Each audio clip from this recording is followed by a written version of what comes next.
da religião, o livro sagrado, você falou que tem então a oral e tem a escrita. Como que nasce essa Bíblia escrita? Ou ela foi que nem a Bíblia cristã, que ela foi um apanhado de vários livros, teve um concílio, teve discussão. A Bíblia católica tem mais livros que a protestante, por exemplo. Como funciona? Bem, uma só? Dentro da tradição islâmica, todas as correntes muçulmanas, todas, sunitas, xiitas, ibades, todos os muçulmanos do mundo têm um livro sagrado só. Com o mesmo número de livros, com o mesmo número de páginas e o mesmo número de capítulos idêntico. Tá. Isso é uma coisa que, assim, eu só conheço a religião islâmica que tem um livro sagrado que todo mundo aceita, unanimidade. Então, como é que esse livro, ele surge, né? O Alcorão Sagrado, que é o nome do livro sagrado islâmico, digamos assim, a Bíblia dos muçulmanos, vamos colocar aqui, porque na verdade não é como a Bíblia.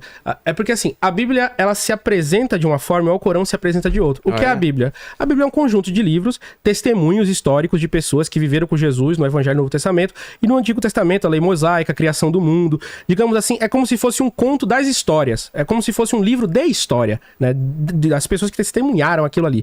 O Alcorão Sagrado não. Ele é um livro todo, da primeira página até o final, da terceira pessoa, entendeu? Do singular, eu.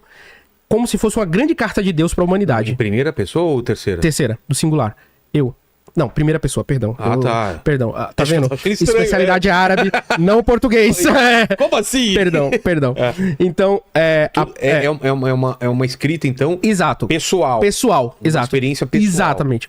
Uma experiência pessoal de Deus falando ao profeta Muhammad. Então, o livro, ele é todo assim, nesse tom. Narrando as coisas só de um narrador, de um ponto de vista de um narrador. E ele não tem uma cronologia, ele não tem uma divisão tal como a gente tem de épocas, capítulos. Ele é dividido em suratas, que são temáticas, mas que dentro dos temas você tem abordagem de vários temas. Então, assim, é um livro dentro de livros, dentro de livros, dentro de livros, de temas dentro de temas, dentro de temas. Então, o Alcorão, ele tá falando de um tema, depois o Alcorão, ele tá falando de um tema, depois ele vai pular para outro tema, depois ele vai pular para outro tema, e ele fica assim porque ele é como se fosse como funciona o cérebro do ser humano. A gente tem vários pensamentos ao longo do dia e a gente não tem a linearidade. Como se fossem pensamentos intrusivos, a gente tem várias coisas. Então o Alcorão, ele funciona pra acompanhar a mente humana com relação a isso. Ele tá falando a história de Maria, aí tá falando a história de Jesus, aí do nada começa uma exortação sobre moral, ética, sobre leis, e aí depois volta pra falar da história de um outro personagem, e vai. Então assim, o Alcorão é desse jeito, né? Ele iniciou-se como uma tradição oral, justamente o nome Alcorão vem do árabe Al-Qur'an, que significa a recitação, que foi uma mensagem do anjo Gabriel, né? De Deus pro anjo Gabriel, pro profeta Muhammad.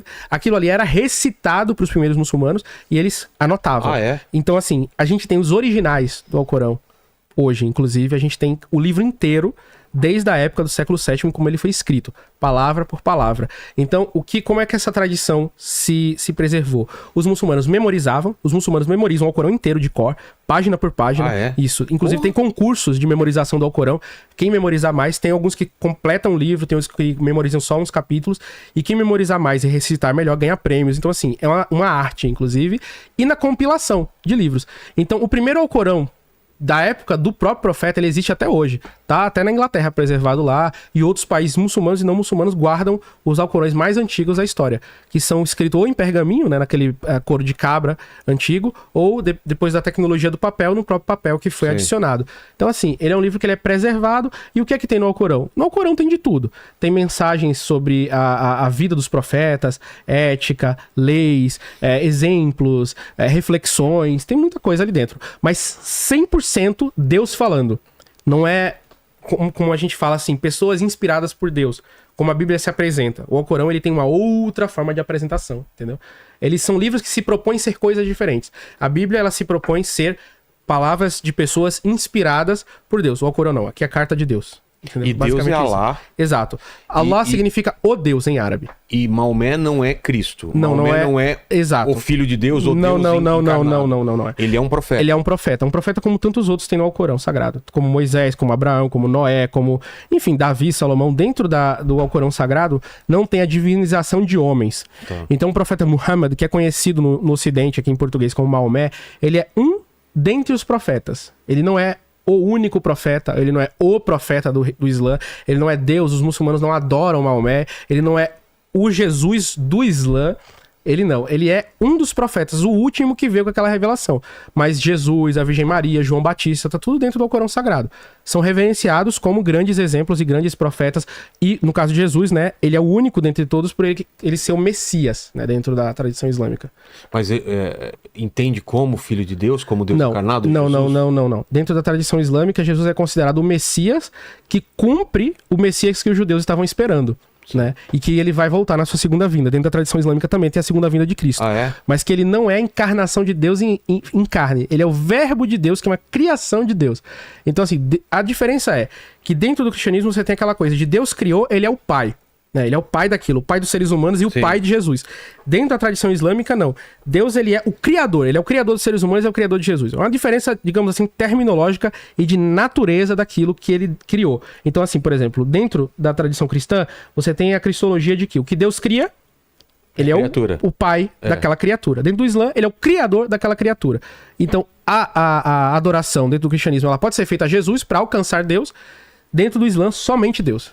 É basicamente essa a diferença. Mas a figura de Jesus Cristo e da Virgem Maria são reverenciados, são respeitados. Mas não acredito que ele ressuscitou, por exemplo. Não, no Islã Jesus nem morreu, na verdade. Como assim? Dentro do Islã Jesus ele nunca morreu. Dentro da religião islâmica não existe pecado original. Então não existe crucificação. Então o que a religião islâmica ela aponta? A crucificação ela ocorreu, mas não de Jesus. De uma pessoa que as pessoas que estavam ali, parecida com ele, e que acreditaram que era realmente Jesus, só que Jesus ele foi elevado dos céus e salvo para que ele pudesse voltar no fim dos tempos para cumprir sua missão final, né, como o grande governante da Terra. Então, assim, dentro da tradição islâmica, você tem a espera do retorno de Jesus e a sua vida numa outra dimensão celeste, né, que é conhecido como um dos céus, dos muitos céus que existem, até que ele retorne, mas sem morrer. Porque assim, dentro do cristianismo tem aquela questão de Adão e Eva cometeram um pecado, a humanidade paga até que Jesus se sacrifica pelos pecados da humanidade para Deus, né? Ele sendo Deus sacrifica para Deus e as pessoas são perdoadas se aceitam aquele sacrifício, fazer parte da comunhão de Cristo e tal. Dentro do Islã não tem pecado original. Adão e Eva, eles cometeram, né, o ato de comer do fruto daquilo que Deus colocou como proibido no jardim, mas eles foram perdoados por Deus. Então a humanidade ela tem um pecado individual dentro da tradição islâmica. Você não nasce com um pecado original. Seu perdão e a sua salvação no dia do juízo final depende de como você viveu, de como você agiu, de como você escolheu. E qual é a aceitação que você tem que ter dentro da religião islâmica? É você adorar somente um Deus e é isso. Entendeu? Basicamente isso. Mas a gente tem como eu falei, religiões de tronco abraâmico. Sim. Então, assim, você vai achar 90% do cristianismo dentro do Islã e 90% do Islã dentro do cristianismo é aquela coisa dos círculos religiosos que tem muitas crenças em comum. E se você for analisar, até outros povos muito distantes dentro desse cenário médio-oriental do Oriente Médio também tem essas crenças, né? Também tem essas crenças. Você vai ver que o dilúvio, por exemplo, tem várias culturas. E é isso que o Islã prega. O Islã fala, olha, a mensagem não é diferente. Todo mundo recebeu essa mensagem, todo mundo testemunhou isso, todo mundo viu essas coisas. A única coisa é que, ao longo do tempo, os seres humanos vão acrescentando coisas nas religiões. Eles vão transformando homens em deus, ou eles vão criando vários deuses na cabeça deles, que ou eram criaturas que eles não compreendiam e que viviam na Terra, e eles deificaram, porque ficaram muito impressionados com o poder daquelas criaturas, e sempre se distraindo. E aí, por isso que na religião islâmica acredita que sempre Deus envia um novo profeta para chegar e falar, gente, bora voltar pro tradicional, pro puro, a mesma missão de Cristo, né? Os hebreus estavam desviados, haviam modificado a Torá e tal. Aí veio Jesus, não, gente, bora voltar pro espírito da lei que é esse e tal. Essa é a ideia da tradição.